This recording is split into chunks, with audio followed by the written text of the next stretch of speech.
What's good, YouTube? It's Trevor, aka Y95, and today I'll be doing something a bit different. I'll be covering a short review of a mobile game called Sonic Forces Speed Battle. I'll be running through the list of things of what the game is about, such as gameplay, content, as well as my thoughts and opinion. And with all that said, let's get to it. Unlike the mainline version of the game, Speed Battle is an online racing game up to 4 people worldwide. You can also set up party matches to race against your friends. The gameplay is similar to Sonic Dash without your control. You swipe up to jump, left and right to switch lanes, and down to slide. But the catch is that you gotta avoid getting hit by an item from another opponent. There are a lot of characters to choose from, and there's still more releasing with special events. Collecting cards unlocks and upgrades a character up to level 16, but it does get tedious as it requires good luck to collect the amount, and you have to have a lot, and I mean a lot, of rings or red rings. Not to mention there's also a rarity in collecting cards you want, especially for super rare and special characters. But the game makes up for it with treasure chests. Battle chests, you'll be rewarded with cards and sometimes even rings on some special events, regardless of your placing. First place for the most rewards and fourth place being the least. But you can only get 25 battle chests per day. The victory chest, which contains rings and cards, can be earned if you place first or second in a race, and there's no limit on how many you collect.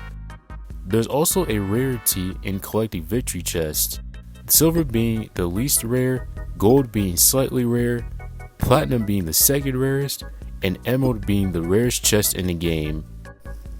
Missions are another way to earn rewards. You can also swap the mission by watching an ad, but you can only do so after 8 hours. In addition to that, there's also a season chest which will be rewarded at the end of the season that usually lasts for a month. But to earn it, you'll have to be at tier 4 or higher, and then finish the race at first 3 times. And the higher your tier, the greater your reward becomes.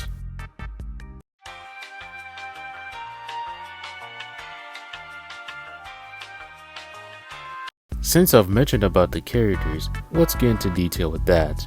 Everyone has 3 items including a shield depending on your position. If you're behind, you'll get a boost. Most of the characters have different stats, but some have the same stats as the other, like Movie Sonic or Elite Agent Rouge. Also, when leveling up a runner, you can also gain XP, which increases your player level up to level 15. This is a special runner. You can earn and level up by completing special event missions. You can also spend red rings to start the mission instantly. They only last for a week, so you might want to collect the cards while you can, otherwise you might have to wait another year or even longer to get the character. However, one of the recent updates added bonus missions, which comes along with the main special events. There's also challenger events where you go against a boss character, basically a computer player, which makes it 3 players instead of the usual 4, and victory chests are replaced with challenger chests, which makes it way faster and easier to unlock and level up, since it only takes 30 minutes to open the chest. Now before I get into the pros and cons, I want to quickly throw in a couple tips to better your chances of winning the race. Like say if you're playing as Sonic, if one gets hit by Ice Mine, which freezes their movement, you can combo that into a fireball for extra damage.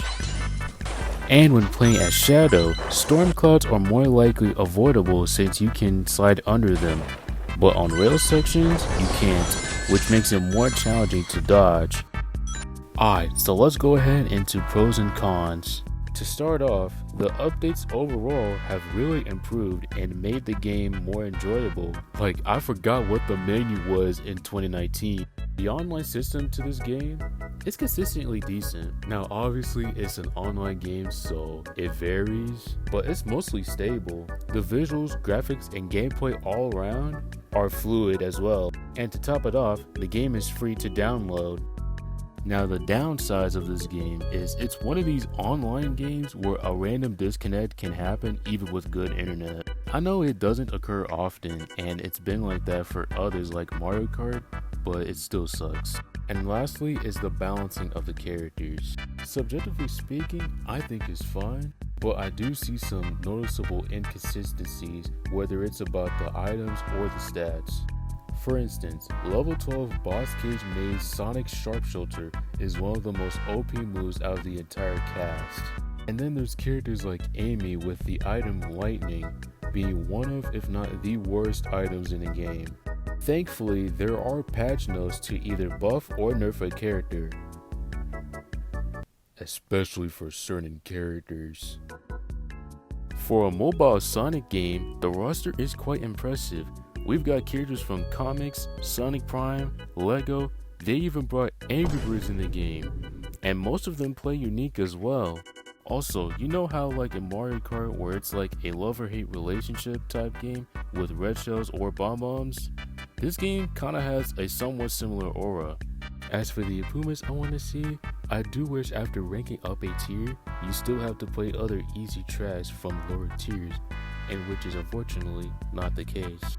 Another thing is that I do agree with the amount of infinite versus Mephiles events, which are way more than it should be. Me personally, I don't have a problem with it because the thing is, you can save rings and red rings for an upcoming new character or who you want to level up. And the last improvements I want to see, or just, enhancing the game overall, is just more music and stages. Now, don't get me wrong, I like The Lost Valley. In fact, it's one of my favorite soundtracks in Sonic Forces. But hearing repeatedly race after race, it starts to get repetitive. And then for the levels, I don't have a problem of what we have currently. It would just be nice to have more stages instead of only having new stages when it's a Sonic movie event. So overall, I'd give this one a try. Like I mentioned, the game is free to download, and it's pretty fun with a lot of characters, different strategies, and a bit more competitive. And also that I talked about before, they're making new characters and updates as I'm making this video, which will guaranteed be outdated. And for my ranking personally, I give this one a B tier. And that about wraps up my short review of Sonic Forces Speed Battle. I want to thank y'all for watching this video, and to those who have already played this, what are your thoughts? Drop them opinions in the comments. But anywho, be sure to like, comment, although I've already mentioned it before. Most importantly, stomp on that subscribe button, and I'll see y'all in the next vid. Take care everyone.